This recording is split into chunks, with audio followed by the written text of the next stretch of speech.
Hello and welcome. इस video में हम क्लास 10th मैथ्स के फर्स्ट चैप्टर रियल नंबर्स के सभी एग्जांपल्स करेंगे। इस चैप्टर में टोटल 7 एग्जांपल्स हैं, आप देख सकते हैं। सभी को इस वीडियो में हम करेंगे one by one.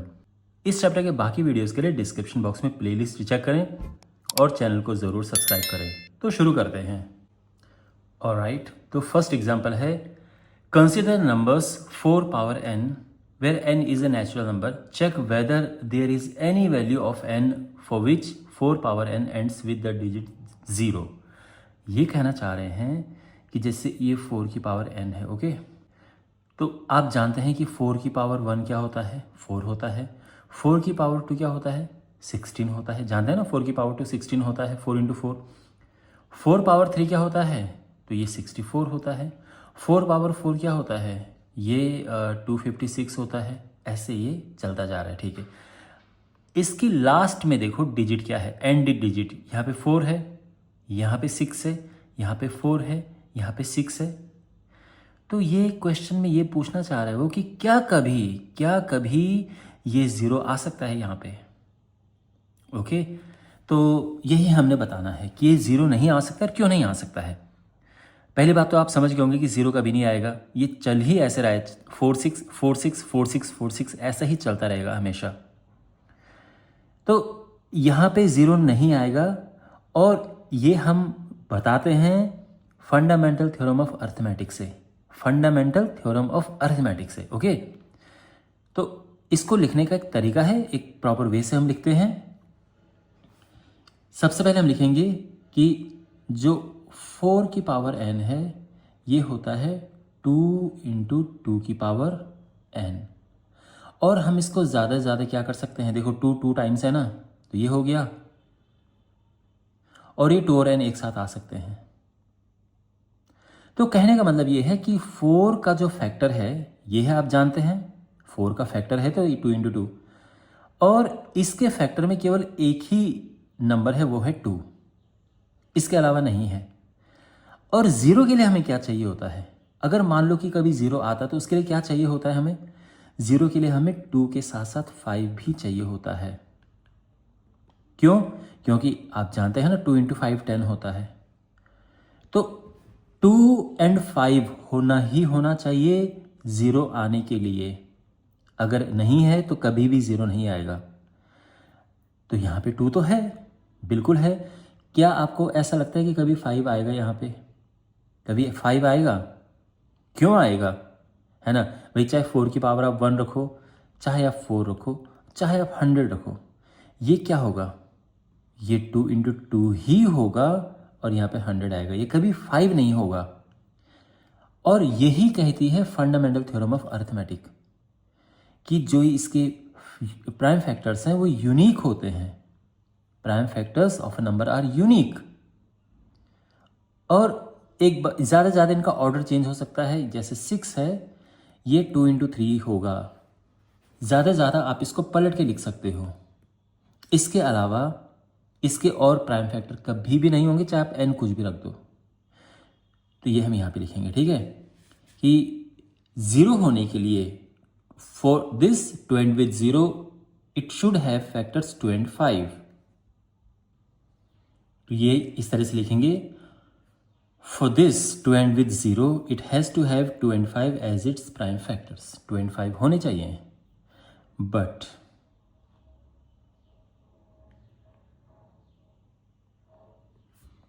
Four power n जो कि एक्चुअल में 2 की पावर 2n है कैनॉट हैव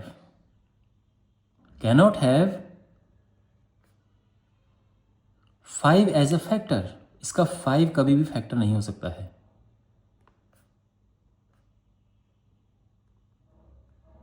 ओके और ये कौन कहता है, ये कहता है फंडामेंटल थ्योरम ऑफ अर्थमेटिक। तो हम वही लिखेंगे, according to fundamental theorem of arithmetic.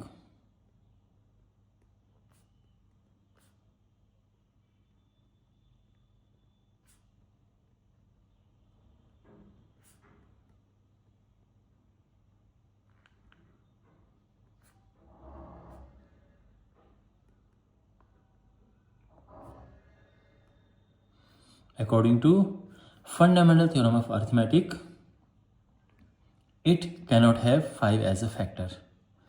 So therefore 4 power n cannot end with 0, will never end with 0.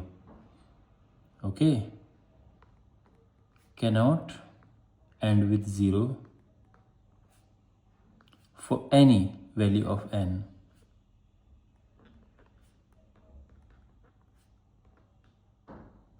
बस आप ये समझो कि आपने बिल्कुल ये करना है, इसी तरह से करना है, बहुत ही सिंपल है ये। अब यहाँ पे कभी कभार 6 आ जाता है तो आपने 2 into 3 लिखना है और फिर ये सेम तरह की स्टोरी यहाँ पे आपने लिखनी है, सेम पैटर्न, मतलब ये इसी तरह से आपने करना है ये। तो आई होप आपको ये समझ आ गया होगा। सेकंड एग्जांपल है find the LCM and HCF of 6 and 20 by prime factorisation method. तो 6 होता है, आप जानते हैं 2 into 3, 20 क्या होता है, 20 को आप कर सकते हैं 2 से किया, फिर 10 आ गया, 2 से किया, ये 5 आ गया और 5 से 1, यानी 2 टाइम्स है और 5 एक बार है। ठीक है, यहाँ तक समझ आ गया। अब इनका एलसीएम क्या होगा, देखो एलसीएम में आता है एवरीथिंग, कीप इन माइंड, और एचसीएफ में आता है जो ओनली दोनों में कॉमन है। ये सिंपल तरीका है समझने का। एचसीएफ में वो आएगा जो कॉमन है और एलसीएम में आएगा जो सब कुछ, एवरीथिंग। अब ये बताओ कि इसमें पहले एचसीएफ लेते हैं, ठीक है, इनमें कॉमन क्या है, कॉमन मतलब जो दोनों में है, तो 2 दोनों में है। तो जब आपको दिख गया कि 2 इधर भी है इधर भी है, तो हम लेते हैं छोटी पावर, स्मॉलर पावर। एक बार आपको दिख गया दोनों में तो स्मॉल पावर लेते हैं, यानी हमने 2 ले लिया है। और एलसीएम जब लेते हैं तो हम बड़ी पावर लेते हैं, सारा लेते हैं, ध्यान रखना एलसीएम में एवरीथिंग आता है, सब कुछ। तो 2 से शुरुआत करते हैं, 2 इधर भी है और इधर भी है, लेकिन बड़ी पावर ये है, तो 2 में लेते हैं बिगर पावर, बिगर पावर। ओके, तो हमने 2 की पावर 2 ले लिया है। अब 3 भी लेंगे हम, जैसे मैंने कहा सब कुछ लेते हैं। 5 वो भी लेंगे हम, और ये आ चुका है एलसीएम। तो ये होगा 4 4 3 12 12 5 60 और ये 2 है। तो आंसर आप लिख सकते हैं कि एलसीएम 60 है, एचसीएफ 2 है, एंड ये आंसर है। ठीक है ना, समझ आ गया। Example 3, find HCF of 96 and 404 by prime factorization method, hence find their LCM। Okay, अच्छा, तो हमारे पास है 96 and 404। पहली बात तो हमने इनका करना है प्राइम फैक्टराइजेशन। 96 2 से डिवाइड किया 48, फिर 2 से किया 24, 2 से किया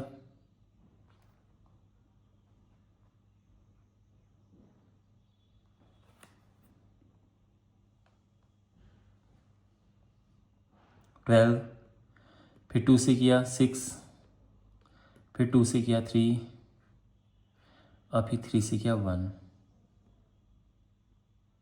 ओके, तो 96 से 1 2 3 4 5, 2 पावर 5 इंटू 3, ठीक है, 404।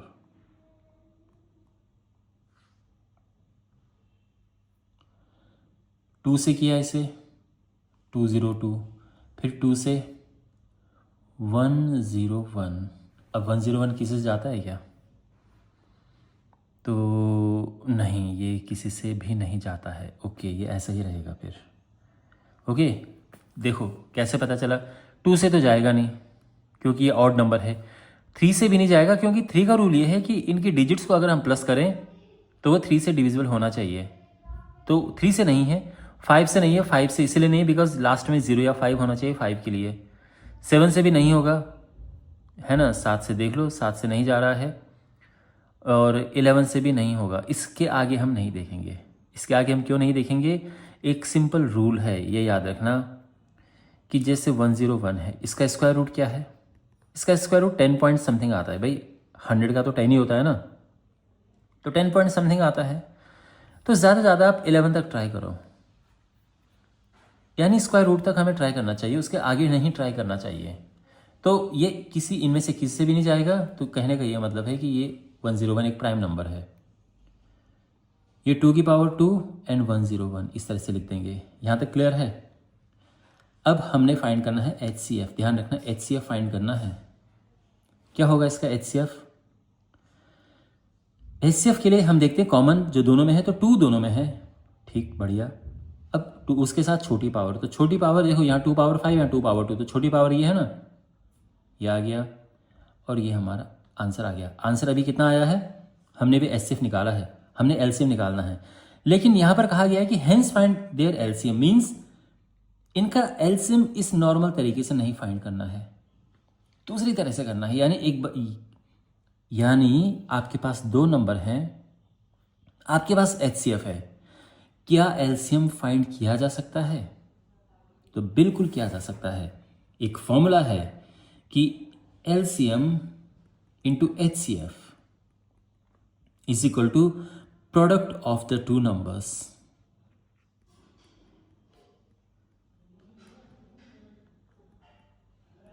The 2 numbers, okay. अब यहां पे हम वैल्यूज पुट कर, देखो LCM तो हमने निकालना है, HCF 4 है, प्रोडक्ट ऑफ द 2 नंबर है, एक 96 एक नंबर है और 404 एक नंबर है। समझ गए आप? तो ध्यान रखना हम यहां पर इस फॉर्मूले को यूज कर रहे हैं। क्लियर है? ध्यान रखना ये फॉर्मूला बहुत काम आता है। हमारे पास अगर 2 नंबर दिए हों, HCF दिया हो तो LCM निकाल सकते हैं, LCM दिया हो तो HCF निकाल सकते हैं, ठीक। कभी कभी क्या होता है कि LCM और HCF दोनों दिए होते हैं और एक नंबर दिया होता है और हमने दूसरा नंबर निकालना होता है, तो फिर हम इसको X ले लेते हैं और फिर आ जाता है। तो ये फॉर्मूला याद रखना, इस क्वेश्चन का यही पर्पस था कि आपको ये फॉर्मूला आए इस एग्जाम्पल का। ओके। तो यहाँ पर ये फॉर्मूला अप्लाई किया, ये सिचुएशन आ चुकी है। LCM हमने निकालना है, HCF आ गया, and product of the 2 numbers, कौन से 2 नंबर जिनका हमने HCF LCM निकालना है, इन 2 नंबर्स का। क्लियर है? अब देखो LCM इज इक्वल टू क्या होगा, 96 इंटू 404 अपॉन 4। तो 4 से ये कटा, 101 आया और 101 इसमें मल्टीप्लाई करेंगे तो 96 और ये हमारा आंसर आ चुका है।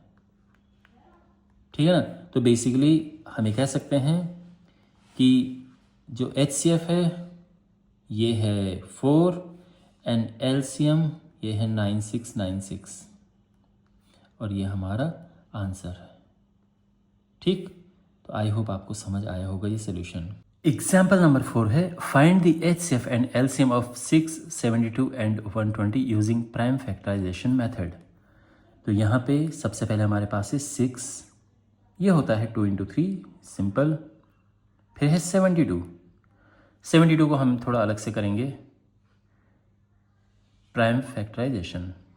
2 से किया तो ये आया 36, फिर 2 से करेंगे डिवाइड, आएगा 18, फिर 2 से डिवाइड करेंगे 9, 3 से करेंगे 3 और फिर 3 से किया तो 1। तो यहाँ पे 2 कितनी बारी है, 3 टाइम्स, तो पावर में 3 आ जाएगा। 3 कितनी बार है, 2 टाइम्स, तो ये 2 आ जाएगा। ठीक है यहाँ तक। नेक्स्ट 120,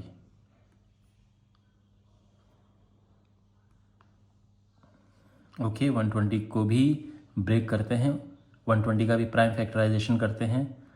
2 से डिवाइड किया 60 किया, फिर ये 2 से डिवाइड किया 30, 15, फिर 3 से करेंगे हम 5 एंड 5 से करेंगे 1। तो 2 कितने बार है, 3 बार, तो ये आ गया। 3 एक बार है एंड 5 एक बार है। ठीक है, यहाँ तक समझ आ गया। अब LCM एंड HCF निकालना है। HCF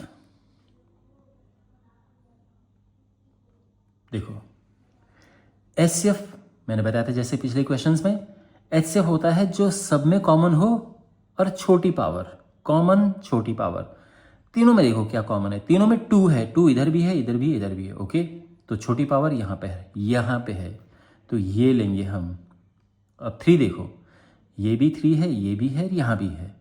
छोटी पावर कौन सी है? यहाँ भी छोटी पावर है, ये भी छोटी। छोटी मीन्स यहाँ पे 1 है, 3 की पावर में यहाँ 1 है, यहाँ भी सेम ही है, तो हम वही ले लेंगे। 5 नहीं लेंगे क्योंकि वो सब में नहीं है, तीनों में होना चाहिए, यानी एच सिर्फ आ गया 6।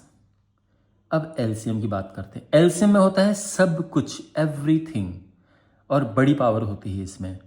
तो पहले 2 देखो, 2 की बड़ी पावर ये है। अब 3 देखो, तो 3 की बड़ी पावर ये है, और उसके बाद क्या है? 5 है, तो 5 भी ले लेंगे हम। ये हुआ 8, ये हुआ 9, 5, तो 40, 360। ओके, तो ये एचसीएफ आ चुका है और ये एलसीएम आ चुका है। तो आई होप आपको ये सोल्यूशन भी समझ आया होगा। Question number 5, example number 5, prove that root 3 is irrational. तो इरेशनल प्रूव करेंगे हम इसे। ये ऐसा क्वेश्चन है, जिन्हें आता है उनको तो बहुत आसान लगता है, ये फ्री के नंबर लगते हैं उन्हें। जिन्हें नहीं आता है उनको ये क्वेश्चन बहुत ज़्यादा मुश्किल लगता है। तो जो मैं यहाँ पे आपको करवाऊँगा, लिखवाऊँगा, बिल्कुल आपने रट लेना है, दिमाग में चिपका लेना है और वैसे ही फॉलो करना है, पूरे नंबर मिलेंगे। तो सबसे पहले हम यहाँ पे लिखते हैं कि हम इसे प्रूव करेंगे प्रूफ बाय कॉन्ट्रडिक्शन मेथड से। तो वही हम यहाँ पे लिखेंगे, will prove this using proof by contradiction method.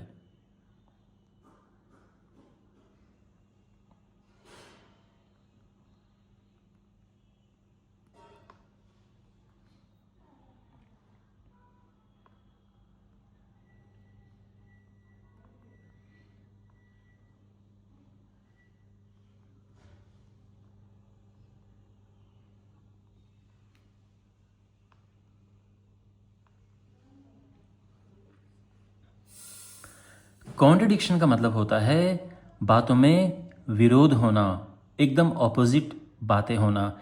एक कुछ और बात कह रहा है, दूसरी बिल्कुल उल्टी बात कह रहा है, इसको हम कॉन्ट्रडिक्शन कहते हैं।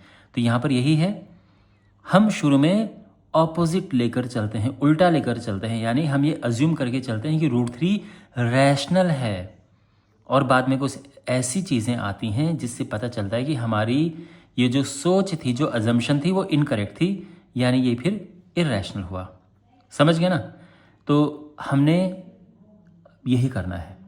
ऑलराइट, तो सबसे पहले शुरुआत हम करेंगे, वही लिखेंगे कि to the contrary let's assume that root 3 is rational. ठीक है, तो यानी टू द कॉन्ट्रेरी मीन्स बिल्कुल इस चीज़ का ऑपोजिट हमने अज्यूम कर लिया है।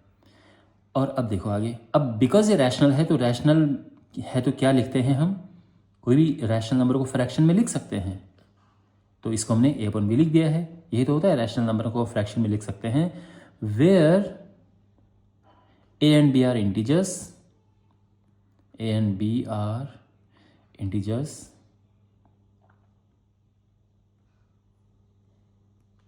b 0 नहीं है, और a and b do not have a common factor. ये जो बात यहाँ पर लिखी जा रही है, ये बात बहुत इंपॉर्टेंट है, तो ये ध्यान में रखना, बाद में आएगी वापस।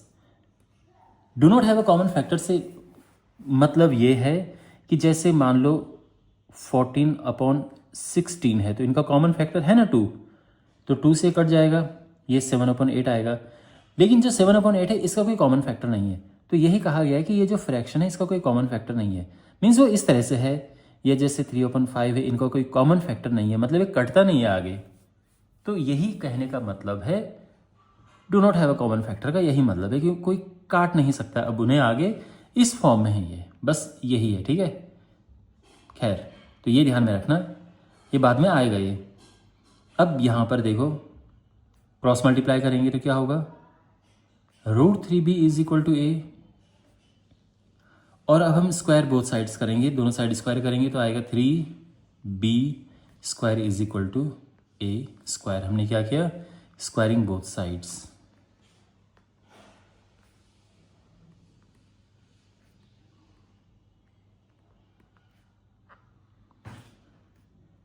थ्री बी स्क्वायर यहां तक भी ठीक है। अब यहां से देखो, यहां से आगे एक इंपॉर्टेंट चीज आ रही है। और यही वो स्टेज है जहाँ पे थोड़ा सा आपको ध्यान में रखने की ज़रूरत है। यहाँ से आप लिखेंगे कि इसका ये मतलब है कि a square is divisible by 3।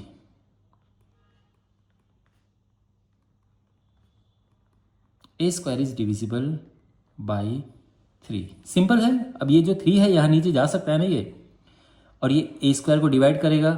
तो कहने का ये मतलब है कि अगर कभी भी आप जैसे मान लो कि 3 इंटू कुछ लिखा आपने, मान लो 3 इंटू 4 है तो ये 12 होता है ना, तो मैं कह सकता हूँ ना कि 12 3 से डिविजिबल है।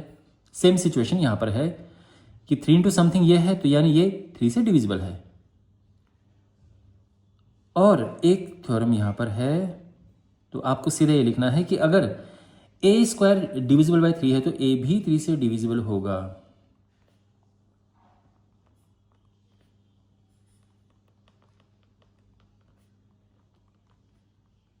तो यहीं पे मैं आपको कह रहा था कि जो आपको सबसे ज़्यादा ध्यान देना है यहाँ पे, ओके।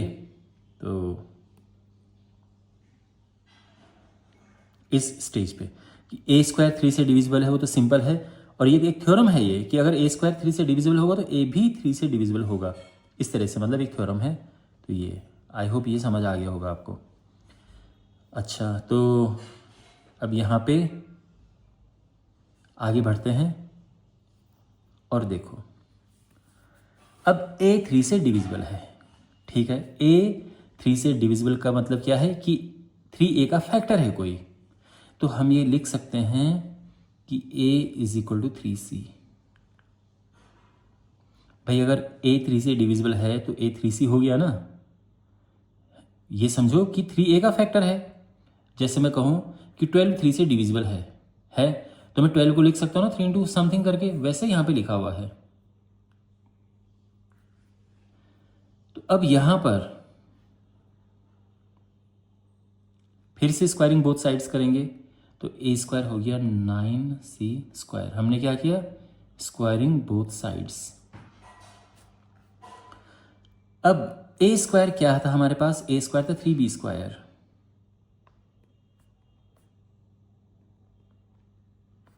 ये हमने ऊपर से रखा since 3b square is equal to A square.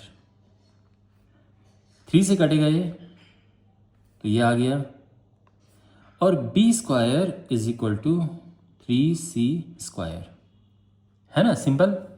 और अब सेम बात जो यहां पे है सेम चीज यहां पे भी आएगी। तो समझ गए ना क्या आना चाहिए यहां पे कि b square is divisible by 3 is divisible by 3, और b स्क्वायर 3 से डिविजिबल है तो b भी 3 से डिविजिबल होगा। वही जो थ्योरम में यहां पे बात कर रहा था।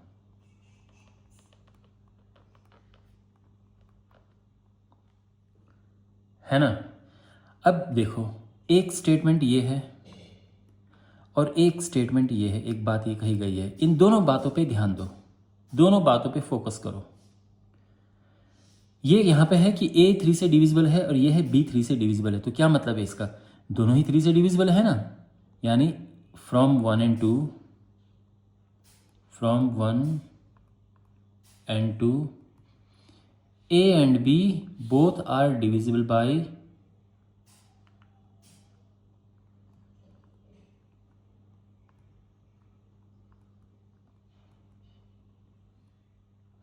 डिविजिबल बाय 3, है ना। ए भी डिविजिबल है, बी भी डिविजिबल है, तो दोनों 3 से डिविजिबल हो गए।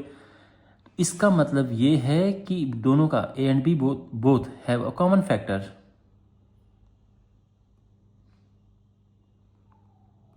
Both have, A and B have a common factor.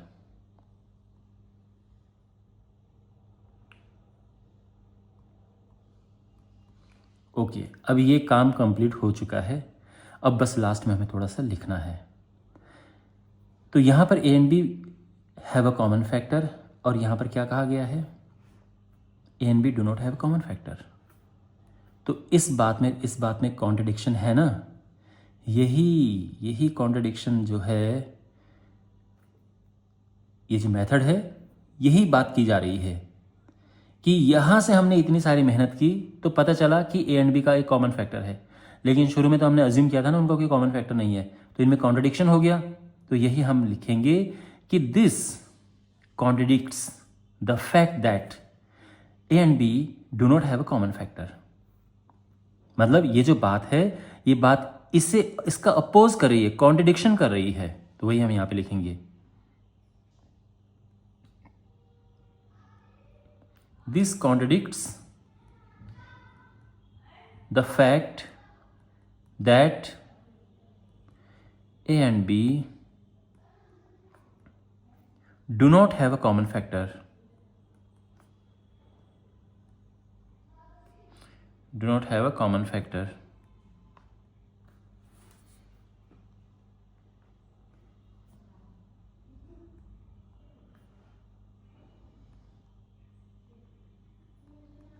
Okay, तो ये हो गया ना। अब ये कॉन्ट्रडिक्शन आया कहां से था? ये कॉन्ट्रडिक्शन आया था हमारी इनकरेक्ट अजम्पशन से। तो वही हम यहां पे लिखेंगे कि this contradiction has arisen because of our incorrect assumption.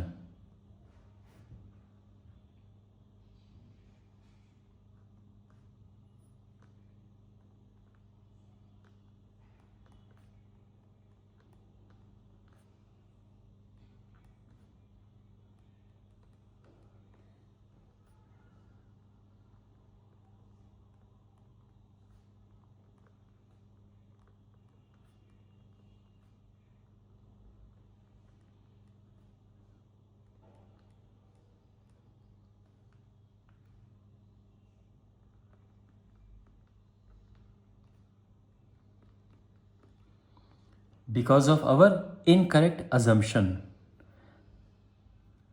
हमारी इनकरेक्ट अजम्पशन क्या थी? That √3 is rational. यही तो थी incorrect assumption. So we can say that √3 is irrational। Okay, hence proved.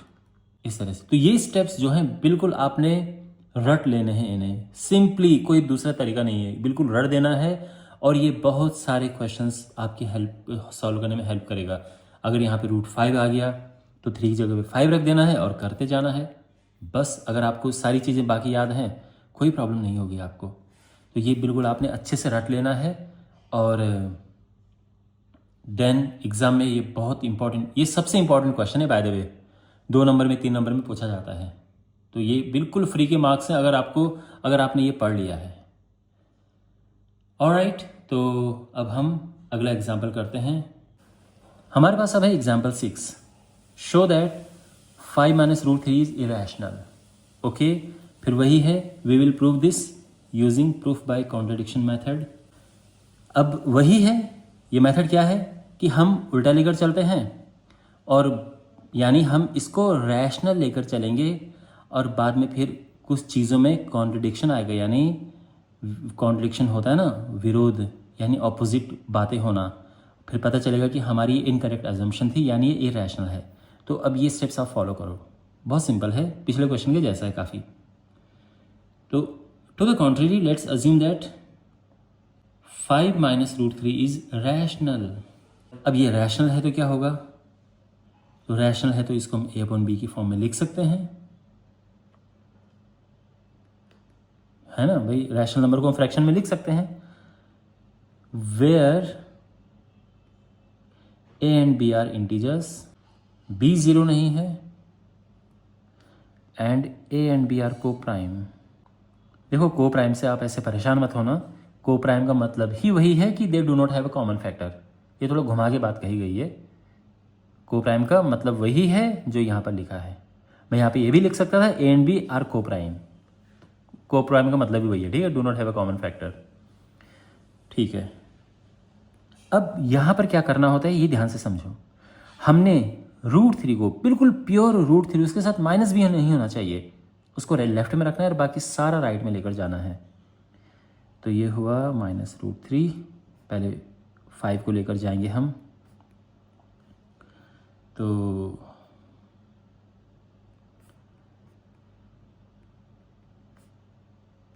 A minus 5b upon B, समझे ना। और अब माइनस भी उधर लेकर जाएंगे,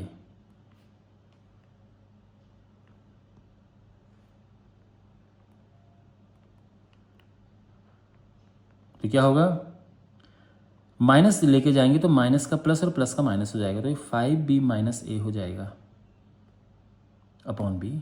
ठीक है, ठीक है यहाँ तक। अब देखो यहाँ पर जो इम्पॉर्टेंट बात है ना वो ये है, इस पे फोकस करना है। पिछले क्वेश्चन में हमने इस बात पे फोकस किया था, इसमें यहाँ पर फोकस करना है। हम लिखेंगे कि since A and B are integers therefore, तो इंटीजर है तो ध्यान रखना अगर ए एंड बी इंटीजर है तो ये ऊपर वाला भी इंटीजर होगा और बी तो है ही इंटीजर, तो इससे क्या होगा कि ये इंटीजर अपॉन इंटीजर हो गया है, इंटीजर अपॉन इंटीजर। और इंटीजर अपॉन इंटीजर क्या होता है, रैशनल। ओके, तो यानी यहाँ से ये पता चला कि ये रैशनल है। और अगर ये रैशनल है तो हम ये कह सकते हैं कि ये भी रैशनल है।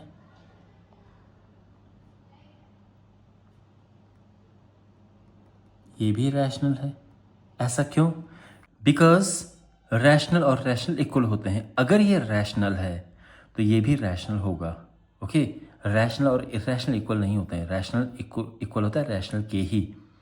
तो बिकॉज यहाँ से आया है कि ये रैशनल है तो हम कह सकते हैं कि ये रैशनल है तो ये भी रैशनल है। लेकिन सच्चाई क्या है, हकीकत क्या है? सच्चाई ये है, ट्रूथ ये है, फैक्ट ये है कि ये इर्रेशनल है। हम जानते हैं कि रूट 3 इर्रेशनल होता है, तो हम यही लिखेंगे यहाँ पे, this contradicts the fact that root 3 is irrational, है ना। और ये कॉन्ट्रडिक्शन आया किस वजह से है? ये कॉन्ट्रडिक्शन आया है हमारे इनकरेक्ट अजम्पशन से। इनकरेक्ट अजम्पशन क्या थे हमारी, कि ये रैशनल है, ये अज्यूम किया था ना हमने, तो ये यही हम लिखेंगे कि this contradiction has arisen because of our incorrect assumption. और हमारी इनकरेक्ट अजम्पशन क्या थी, that 5 minus root 3 is rational, ये हमने अज्यूम किया था।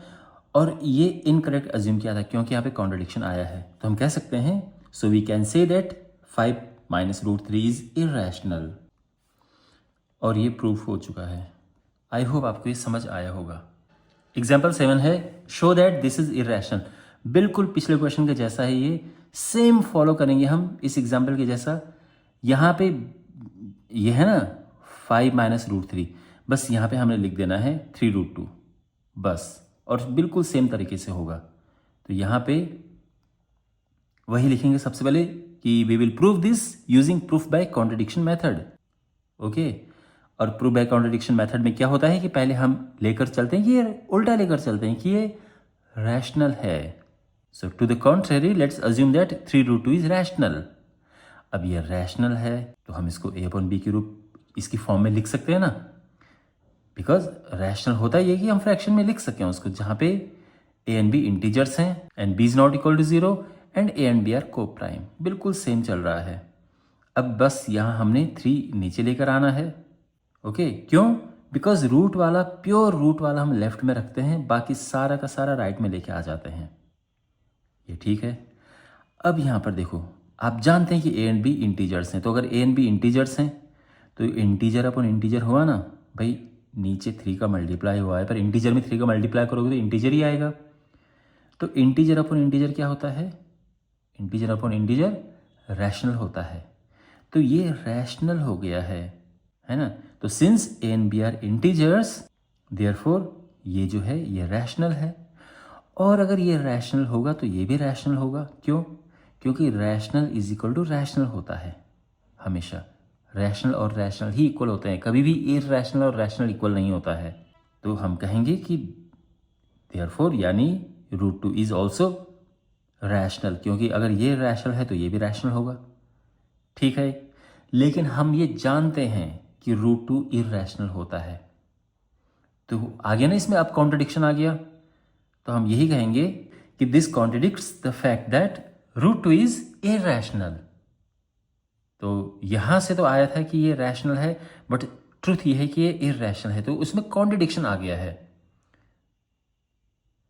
और ये कॉन्ट्रडिक्शन क्यों आया? ये आया है because of our incorrect assumption, जो हमने शुरू में इनकरेक्ट अज्यूम किया था।